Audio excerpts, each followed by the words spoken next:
you something you don't see every day. A baby cow feeding off a mommy dog. Yeah, you heard it right. Baby cow feeding off a mommy dog. You're probably wondering how this came about.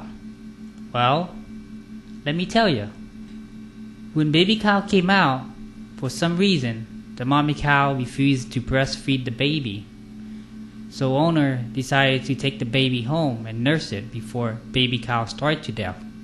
Then one day, out of the blue, owner discovered that the baby cow was milking off from a female dog. And that's how the story came about.